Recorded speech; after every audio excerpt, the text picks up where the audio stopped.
ನಮಸ್ಕಾರ, ಉತ್ತರ ಕರ್ನಾಟಕ ನ್ಯೂಸ್ಗೆ ಸ್ವಾಗತ. ನಾನು ಶುಭಾ ಎಂಪಾಲ್. ಮೊದಲಿಗೆ ಮುಖ್ಯಾಂಶಗಳು. ಬೈಕ್ ಕಳ್ಳರನ್ನು ಹೆಡೆಮುರಿ ಕಟ್ಟಿದ ಬೀದರ್ ಪೊಲೀಸರು. ಮಾಜಿ ಬುಡಾ ಅಧ್ಯಕ್ಷ ಹಾಗೂ ಕಮಿಷನರ್ ವಿರುದ್ಧ ಎಫ್ಐಆರ್ ದಾಖಲು. ಬೀದರ್ ಜಿಲ್ಲೆಗೆ ಡೆಂಗ್ಯೂ ಎಂಟ್ರಿ, 6 ಹೊಸ ಪ್ರಕರಣಗಳು ದಾಖಲು. ವಾಹನಗಳಿಗೆ ಜಿಪಿಎಸ್ ಪ್ಯಾನಿಕ್ ಬಟನ್ ಅಳವಡಿಕೆ, ಬಡ ಚಾಲಕರು ಹೈರಾಣು. ವಿವಿಧ ಬೇಡಿಕೆ ಆಗ್ರಹಿಸಿ ಅನುದಾನ ರಹಿತ ಖಾಸಗಿ ಶಾಲೆಗಳಿಂದ ಬೃಹತ್ ಪ್ರತಿಭಟನೆ. ಹುಲ್ಸೂರು ತಾಲೂಕಿನಲ್ಲಿ ಜಿಟಿಜಿಟಿ ಮಳೆ, ಗೋಡೆ ಕುಸಿತ, ಸ್ಥಳಕ್ಕೆ ತಹಸೀಲ್ದಾರ್ ಭೇಟಿ. ಜಿಲ್ಲೆಯಲ್ಲಿ ಮುಂದುವರೆದ ವರುಣನ ಆರ್ಭಟಕ್ಕೆ 90 ಮನೆಗಳು ಕುಸಿತ. ವಾರ್ತೆಗಳ ವಿವರ. ಬೀದರ್ ಜಿಲ್ಲೆಯ 6 ಪೊಲೀಸ್ ಠಾಣೆಗಳಲ್ಲಿ ದಾಖಲಾಗಿರುವ ಒಟ್ಟು 21 ಹಾಗೂ ತೆಲಂಗಾಣ ರಾಜ್ಯದ ಜಹೀರಾಬಾದ್ ಪೊಲೀಸ್ ಠಾಣೆಯಲ್ಲಿ ದಾಖಲಾದ 4 ಸ್ವತ್ತಿನ ಕಳವು ಪ್ರಕರಣಗಳಲ್ಲಿನ ಒಟ್ಟು 29 ದ್ವಿಚಕ್ರ ವಾಹನಗಳು ಹಾಗೂ 1 ಸಿಗರೇಟ್ ಪ್ಯಾಕೆಟ್ ಕಳವು ಪ್ರಕರಣ ಹಾಗೂ 2500 ಕೆಜಿ ಪಡಿತರ ಅಕ್ಕಿ ಹಾಗೂ ಅಕ್ರಮ ಸಾಗಾಟಕ್ಕೆ ಬಳಸಿದ ಒಂದು ಮಹೀಂದ್ರಾ ಗೂಡ್ಸ್ ವಾಹನ ಸೇರಿ ಒಟ್ಟು 29,29,000 ರೂಪಾಯಿ ಬೆಲೆಯುಳ್ಳ ಸ್ವತ್ತನ್ನು ಜಪ್ತಿ ಮಾಡಿ 16 ಜನ ಆರೋಪಿತರನ್ನು ನ್ಯಾಯಾಂಗ ಬಂಧನಕ್ಕೆ ಕಳುಹಿಸಲಾಗಿದೆ ಎಂದು ಜಿಲ್ಲಾ ಪೊಲೀಸ್ ವರಿಷ್ಠಾಧಿಕಾರಿ ಪ್ರದೀಪ್ ಗುಂಟಿ ಪತ್ರಿಕಾಗೋಷ್ಠಿಯಲ್ಲಿ ತಿಳಿಸಿದ್ದಾರೆ. ಆಸ್ತಿಯನ್ನು ಕಾಪಾಡುವುದು ಪೊಲೀಸರಾಗಿ ನಮ್ಮ ಪ್ರಥಮ ಆದ್ಯತೆ ಆಗಿರುತ್ತದೆ. ಇವತ್ತು ನಿಮ್ಮ ಮುಖಾಂತರ ನಾನು ಎಲ್ಲ ನಮ್ಮ ಸಿಬ್ಬಂದಿಗಳು, ಕ್ರೈಮ್ ಸ್ಟಾಫ್ ಆಗಲಿ, ನಮ್ಮ DYSPಗಳಾಗಲಿ, CPIಗಳಾಗಲಿ ಕಳೆದ ತಿಂಗಳು ಯಾವ ಪ್ರಾಪರ್ಟಿಯನ್ನು ಕಳ್ಳತನ ಕೇಸ್ಗಳಲ್ಲಾಗಲಿ ಬೇರೆ ಬೇರೆ ಕೇಸ್ಗಳಲ್ಲಿ ಎಷ್ಟು ಪ್ರಾಪರ್ಟಿಯನ್ನು ರಿಕವರ್ ಮಾಡಿದ್ದಾರೆ ಅನ್ನೋ ಮಾಹಿತಿಯನ್ನು ನಾನು ಹಂಚ್ಕೋಬೇಕಂತಿದ್ದೇನೆ. ಕಳೆದ ತಿಂಗಳಲ್ಲಿ ಸುಮಾರು 38 ಮೋಟಾರ್ ಬೈಕ್ಗಳನ್ನು ನಾವು ರಿಕವರ್ ಮಾಡಿದ್ದೇವೆ. ಇವೆಲ್ಲ ಸ್ಟೋಲನ್ ಪ್ರಾಪರ್ಟೀಸ್ ಆಗಿದ್ದಾವೆ, ಕಳ್ಳತನವಾಗಿದ್ದಾವೆ. ಈ 2 ವೀಲರ್ಸನ್ನು ನಾವು 38 ಟೂ ವೀಲರ್ಸನ್ನು ರಿಕವರ್ ಮಾಡಿದ್ದೇವೆ. ಹಾಗೂ ಸುಮಾರು ಒಂದು 8 ಪಂಪ್ ಸೆಟ್ಗಳು ರೈತರು ಯೂಸ್ ಮಾಡುವ ಪಂಪ್ ಸೆಟ್ಗಳನ್ನು ಕೂಡ ನಾವು ಒಂದು ಕಳ್ಳತನ ಪ್ರಕರಣದಲ್ಲಿ ನಾವು ರಿಕವರ್ ಮಾಡಿದ್ದೇವೆ. ಇದಲ್ಲದೆ ಒಂದು 4 ವೀಲರ್ ಕೂಡ ನಾವು ರಿಕವರ್ ಮಾಡಿದ್ದೇವೆ. ಇದಲ್ಲದೆ ಒಂದು ಸುಮಾರು 25 ಕ್ವಿಂಟಾಲ್ ಪಡಿತರ ಅಕ್ಕಿಯನ್ನು ಕೂಡ ನಾವು ಒಂದು ಅಕ್ರಮವಾಗಿ ಸಾಗಣೆ ಮಾಡ್ತಿರುವ ವೆಹಿಕಲನ್ನು ನಾವು ಇಂಟರ್ಸೆಪ್ಟ್ ಮಾಡಿ ಕೇಸ್ ಮಾಡಿ ಪಡಿತರ ಅಕ್ಕಿಯನ್ನು ಕೂಡ ನಾವು ರಿಕವರಿ ಮಾಡಿದ್ದೇವೆ. ಸೊ ಇಷ್ಟೆಲ್ಲ ಪ್ರಾಪರ್ಟಿಯನ್ನು ನಾವು ರಿಕವರ್ ಮಾಡಿದ್ದಂತ ಹೇಳಿಕೊಳ್ಳೋಕ್ಕೆ ನಾನು ತುಂಬ ಸಂತೋಷವಾಗಿದ್ದೇನೆ. ಹಾಗೂ ಅದರಲ್ಲಿ ಭಾಗಿಯಾಗಿದ್ದ ಎಲ್ಲ ಕ್ರೈಮ್ ಸ್ಟಾಫು ಕೂಡ ನಾನು ಪ್ರಶಂಸೆ ನೀಡ್ತಾ ಇದ್ದೇನೆ. ಅವರಿಗೆ ಮುಂದೆ ಕ್ಯಾಶ್ ರಿವಾರ್ಡ್ ಕೂಡ ಕೊಡ್ತಾ ಇದ್ದೇನೆ. ಇದಲ್ಲದೆ ಇನ್ನು ಯಾವ ಕೇಸುಗಳಲ್ಲಿ ರಿಕವರ್ ಆಗಬೇಕಾದ ಪ್ರಾಪರ್ಟಿ ಇದೆಯೋ ಅದನ್ನು ಕೂಡ ನಾವು ಬಹಳ ಪ್ರಾಮುಖ್ಯತೆಯಿಂದ ನಾವು ಆ ಕೇಸ್ಗಳನ್ನು ನಾವು ಟ್ರೇಸ್ ಮಾಡಿ ಆ ಪ್ರಾಪರ್ಟಿಯನ್ನು ಕೂಡ ಕಳ್ಕೊಂಡಿದ್ದವರಿಗೆ ಹಸ್ತಾಂತರಿಸಲು ನಾವು ನಮ್ಮ ಇಲಾಖೆ ಕಷ್ಟಪಟ್ಟು ಕೆಲಸ ಮಾಡ್ತದೆ ಅಂತ ಹೇಳ್ತಾ ಇದ್ದೀವಿ. Thank you. The total value is around 38,29,000. ಹೆಚ್ಚಿನ ಸಂಖ್ಯೆಯಲ್ಲಿ ಮೋಟಾರ್ ಬೈಕ್ಗಳಿವೆ. ಬಸವ ಕಲ್ಯಾಣ, ಭೀಮಲ್ಖೇಡ, ಹುಮ್ನಾಬಾದ್, ಬಾಲ್ಕಿ, ಜನವಾಡ, ಮನ್ನಾಯ್ಖೇಡ್. ಪಡಿತರಕ್ಕಿ 25 ಕಿಲೋ ಇದೆ. ಜನವಾಡ ಪೊಲೀಸ್ ಸ್ಟೇಷನ್ ಆಗಿದೆ ಕೇಸು. ನಮ್ಮವರು ನಿನ್ನೆ ಕಾರ್ಯಾಚರಣೆ ನಡೆಸಿದ್ದಾರೆ. ಆರೋಪಿಗಳ ಹೆಸರು ಇನ್ನು ತನಿಖೆ ಹಂತದಲ್ಲಿದೆ. ನಿನ್ನೆನೇ ಆಗಿದೆ ಅದು ರೈಡ್. ಸೊ ಹೆಚ್ಚಿನ ಮಾಹಿತಿ ನಾವು ಹಂಚಿಕೊಳ್ತೇವೆ. ಪ್ರತಿ ಸಲ ಅಕ್ಕಿ ಗಾಡಿಗಳು ಹಿಡಿತೀರಿ, ಬಟ್ ಅದು ಕಡಿವಾಣ ಹಾಕಕ್ಕೆ ಯಾಕಾಗ್ತಾ ಇಲ್ಲ ಸರ್? ಮಾಲೀಕರಿಗೆ ಗಾಡಿ ಹಿಡಿದ್ರೆ ಗಾಡಿ ತಪ್ಪಿಸ್ತೀವಿ, ಒಳಗೆ ಅಕ್ಕಿ ಯಾರು ಇದು ಮಾಡ್ತಿದ್ರೆ ನೋಡಿ ಯಾರು ಇದರಲ್ಲಿದ್ದಾರೆ, ಯಾರ ಇನ್ವಾಲ್ವ್ಮೆಂಟ್ ಇದೆ ಅನ್ನೋದನ್ನು ನಾವು ತನಿಖೆ ಹಂತದಲ್ಲಿ ಪತ್ತೆ ಮಾಡ್ತಾ ಇದ್ದೇವೆ. ಅಲ್ಲದೆ ಇದರ ಕಡಿವಾಣ ಹಾಕಬೇಕಂದ್ರೆ ನಾವು ಫುಡ್ ಡಿಪಾರ್ಟ್ಮೆಂಟ್ ಒಟ್ಟಿಗೆ ನಾವು ಹೊಂದಾಣಿಕೆ ಮಾಡಿಕೊಂಡು ಮುಂದಿನ ಕಾರ್ಯಾಚರಣೆ ಮಾಡಬೇಕಾಗ್ತದೆ. ಈಗಲೇ ಅವರು ನಮಗೆ ಕೋಆಪರೇಟ್ ಮಾಡೋಕ್ಕೆ ಕೂಡ ಕೋಆಪರೇಟ್ ಮಾಡ್ತೇವೆ ಅಂತ ಮಾತು ಕೊಟ್ಟಿದ್ದಾರೆ. ಖಂಡಿತ ಇದಕ್ಕೆ ಕಡಿವಾಣ ಹಾಕ್ತೇವೆ.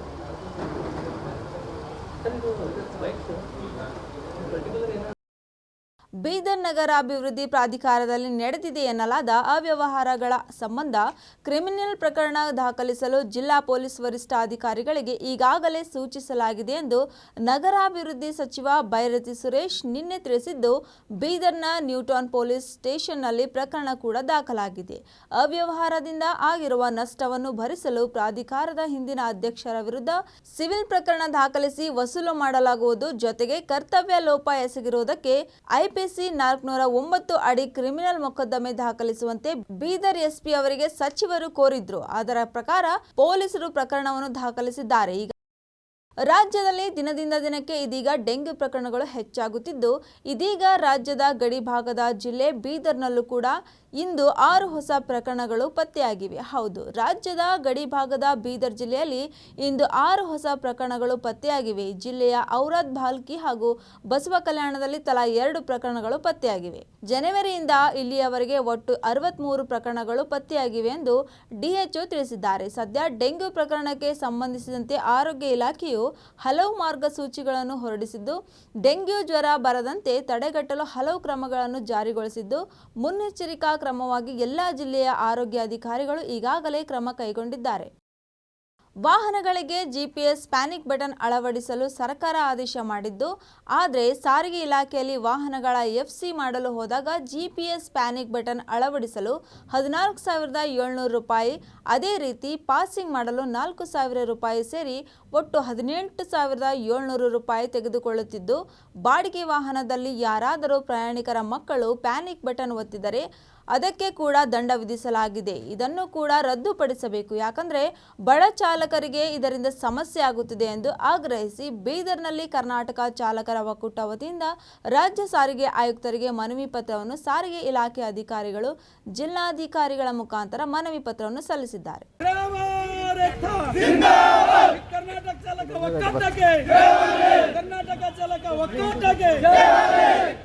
ಭ್ರಷ್ಟಾಚಾರ ಸರ್ಕಾರಕ್ಕೆ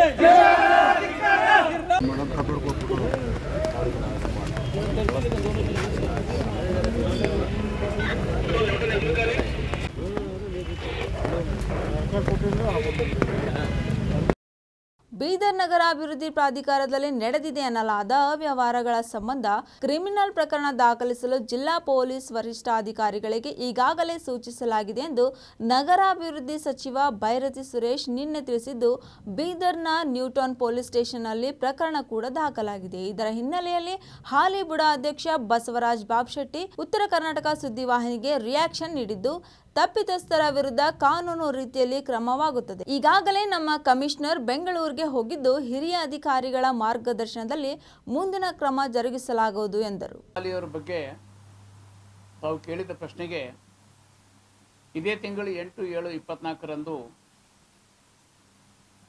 ನಾವೊಂದು ಸಭೆ ಮಾಡಿದ್ದೇವೆ ಕೂಡ ಆಫೀಸ್ನಲ್ಲಿ. ಆ ಸಭೆಯಲ್ಲಿ ತಪ್ಪಿಸ್ಥರ ಮೇಲೆ ಅದು ಏನು ಕ್ರಮ ಕೈಗೊಳ್ಳಬೇಕು ಸರ್ವಾನುಮತದಿಂದ ನಿರ್ಧರಿಸಲಾಗಿದೆ. ಪೊಲೀಸ್ ಸ್ಟೇಷನ್ ಕೂಡ ಅದೇನದಂದ್ರೆ ಕೇಸ್ ಏನದಂದ್ರೆ ಕೊಡಲಿಕ್ಕೆ ಏನದ ನಾವು ಸೂಚನೆ ಕೊಟ್ಟಿದ್ದೇವೆ ಕಮಿಷನರ್ರಿಗೆ. ಸರ್ಕಾರಕ್ಕೆ ಕೂಡ ಏನದಂದ್ರೆ ಬರೆದಿದ್ದೀವಿ.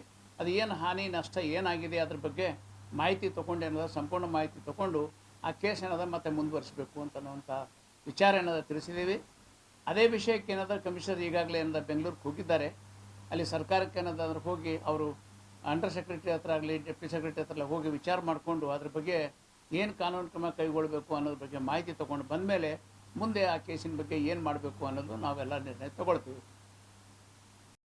ಶಾಲೆಗಳ ನವೀಕರಣಕ್ಕೆ ಸರ್ಕಾರ ವಿಧಿಸಿರುವ ಷರತ್ತುಗಳು ಸರಳೀಕರಣಗೊಳಿಸಿ 10 ವರ್ಷಕ್ಕೆ ಒಂದು ಬಾರಿ ನವೀಕರಣ ಮಾಡುವುದು, ಕೆಕೆಆರ್ಡಿಬಿ ನೀಡಿರುವ 5,000 ಕೋಟಿ ಅನುದಾನದಲ್ಲಿ 25% ಶಿಕ್ಷಣಕ್ಕೆ ಮೀಸಲಿರಿಸಬೇಕು ಎನ್ನುವುದು ಸೇರಿದಂತೆ ಇತರ ಪ್ರಮುಖ ಬೇಡಿಕೆಗಳ ಈಡೇರಿಕೆಗೆ ಒತ್ತಾಯಿಸಿ ಅನುದಾನ ರಹಿತ ಖಾಸಗಿ ಶಾಲಾ ಆಡಳಿತ ಮಂಡಳಿಯಿಂದ ಗುರುವಾರ ನಗರದಲ್ಲಿ ಬೃಹತ್ ಪ್ರತಿಭಟನಾ ಮೆರವಣಿಗೆ ನಡೆಸಿದರು.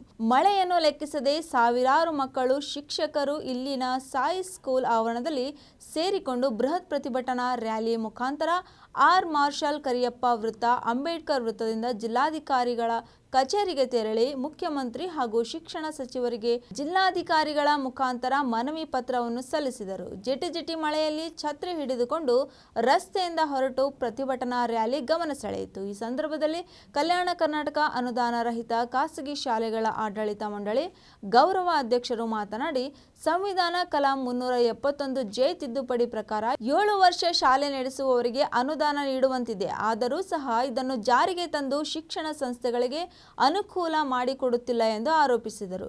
ಶಾಲೆಗಳ ನವೀಕರಣಕ್ಕಾಗಿ 20 ಷರತ್ತುಗಳನ್ನು ಹಾಕಿರುತ್ತಾರೆ. ಆದರೆ ಖಾಸಗಿ ಶಾಲೆಗಳಲ್ಲಿ ಮಕ್ಕಳಿಗೆ ಕೊಡುವ ಶಿಕ್ಷಣ ಗುಣಮಟ್ಟ ಕುರಿತು ಒಂದು ಸಾರಿಯೂ ಪರಿಶೀಲನೆ ಮಾಡದ ಶಿಕ್ಷಣ ಇಲಾಖೆ ಅಧಿಕಾರಿಗಳು ಕೇವಲ ಈ ಕೊರತೆ ಇದೆ ಎಂದು ಹೇಳಿ ವಿನಾಕಾರಣ ತೊಂದರೆ ಕೊಡುವಂತೆ ಕೆಲಸ ಮಾಡುತ್ತಿದ್ದಾರೆ ಎಂದು ಕಿಡಿಕಾರಿದರು.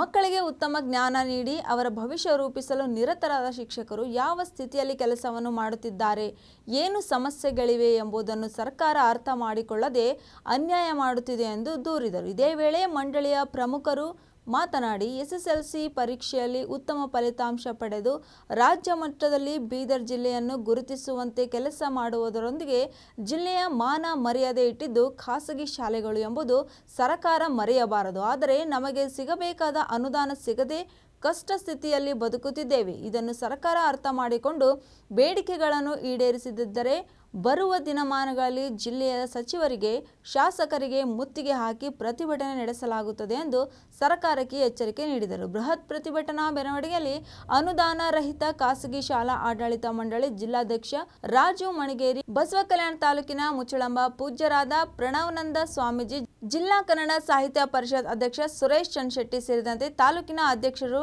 ಪದಾಧಿಕಾರಿಗಳು ಭಾಗವಹಿಸಿದರು. ನಮ್ಮ ಶಿಕ್ಷಣ ಸಂಸ್ಥೆಗಳು ಇನ್ನೂ 4-5 ವರ್ಷದ ನಂತರ ಬಂದ್ ಆಗಬಹುದು, ಅದರ ಬಗ್ಗೆ ಪ್ರಶ್ನೆ ಇಲ್ಲ. ಆದ್ರೆ ನಮ್ಮ ಶಿಕ್ಷಣ ಸಂಸ್ಥೆನೆ ನಂಬಿಕೊಂಡು ಕೆಲಸ ಮಾಡ್ತಕ್ಕಂತ ಶಿಕ್ಷಕರ ಗತಿ ಏನು?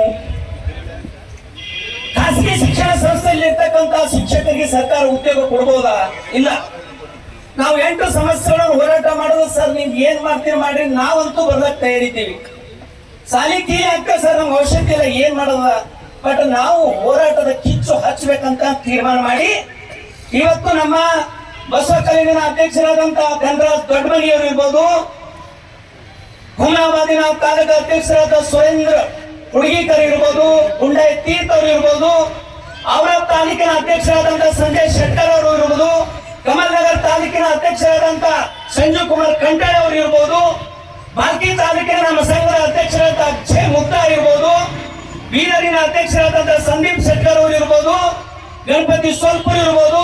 ದಿನಗಳಿಂದ ನೀವು ಬೇನತ್ತಿದೆವು, ಛಪ್ಪ ತಗೊಂಡು ಬೇನತ್ತಿದ್ದೋ ನಾವು ಮ್ಯಾನೇಜ್ಮೆಂಟ್ ಛಪ್ಪ ತಗೊಂಡು 3 ದಿನ ಹಿಡಿದು ಮಳೆಯದ ಜನರು ಹೆಂಗ್ ಮಾಡ್ತೀರಿ ನೋಡ್ರಿ. ಮಾಡು ಇಲ್ಲ ಮಡಿ ಎರಡೇ ನಮ್ಮ ಎದುರನ್ನ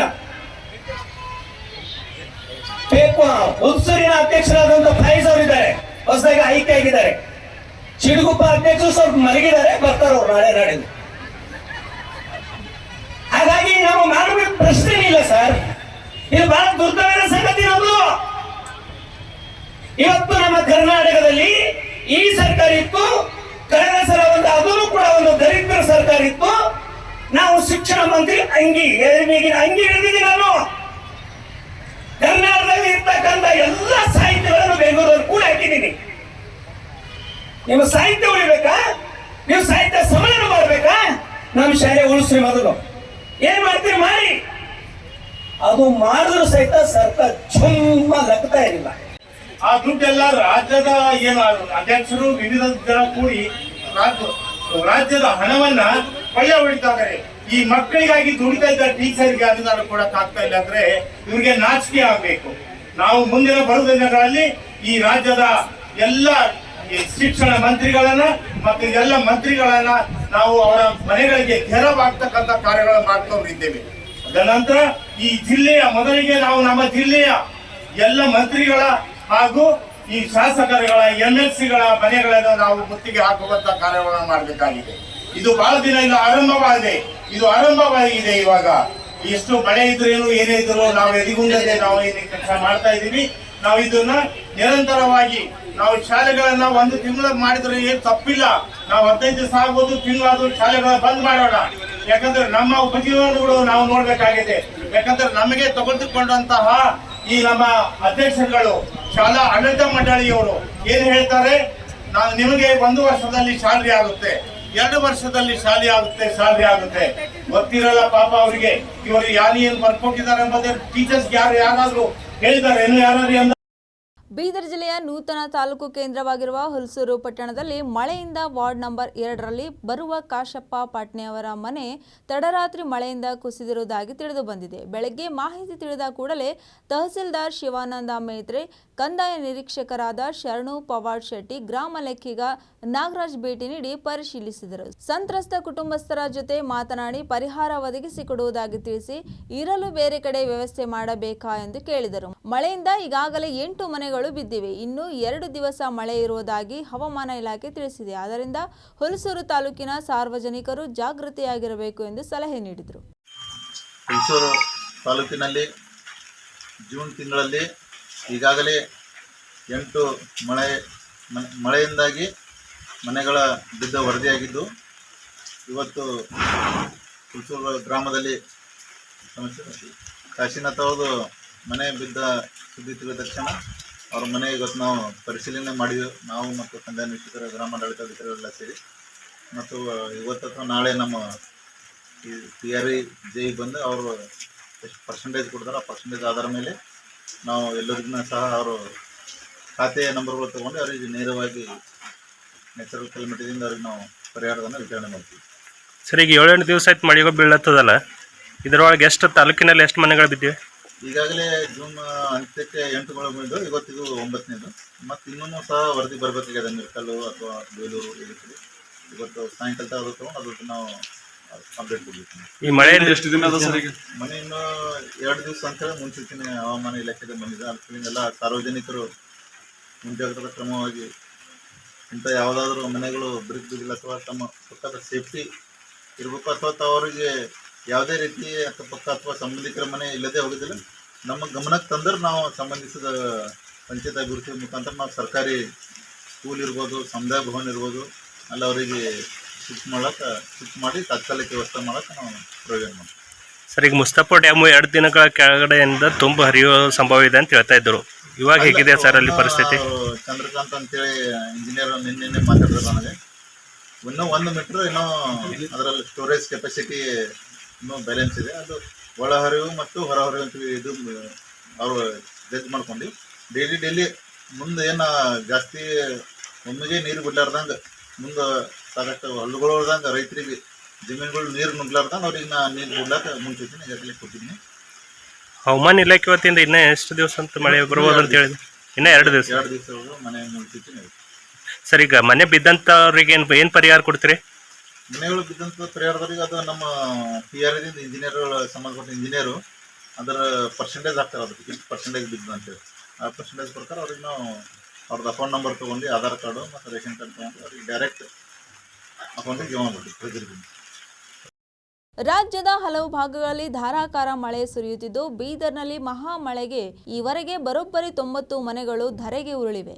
1 ವಾರದಿಂದ ಸತತವಾಗಿ ಸುರಿಯುತ್ತಿರುವ ಧಾರಾಕಾರ ಮಳೆಯ ಎಫೆಕ್ಟ್ಗೆ ಒಂದೇ ವಾರದಲ್ಲಿ ಬರೋಬ್ಬರಿ 91ಕ್ಕೂ ಅಧಿಕ ಮನೆ ಗೋಡೆಗಳು ಹಾಗೂ ಮೇಲ್ಛಾವಣಿಗಳು ಕುಸಿದು ಬಿದ್ದು ಜನರು ಕಂಗಾಲಾಗಿದ್ದಾರೆ. ಇಂದು ಸುರಿದ ಧಾರಾಕಾರ ಮಳೆಗೆ ಒಂದೇ ಗ್ರಾಮದ ಅಂಚೆ ಕಚೇರಿ ಸೇರಿದಂತೆ 5ಕ್ಕೂ ಅಧಿಕ ಮನೆಗಳು ಕುಸಿದು ಬಿದ್ದು ಗ್ರಾಮಸ್ಥರು ಸಂಕಷ್ಟಕ್ಕೆ ಸಿಲುಕಿದ್ದಾರೆ. ಈ ಮಳೆಯ ರಗಳಿಗೆ ಗಡಿ ಜಿಲ್ಲೆ ಬೀದರ್ ಜನ ತತ್ತರಿಸಿ ಹೋಗಿದ್ದಾರೆ. ಪ್ರತಿದಿನವೂ ಜನರ ಮನೆಗಳು ಬೀಳುವ ಭಯದಲ್ಲೇ ಕಾಲ ಕಳೆಯುತ್ತಿದ್ದಾರೆ. ರಾತ್ರಿ ನಿದ್ದೆಯೂ ಮಾಡದೆ ಮಳೆ ನಿಲ್ಲುವುದನ್ನು ಎದುರು ನೋಡುತ್ತಿದ್ದಾರೆ.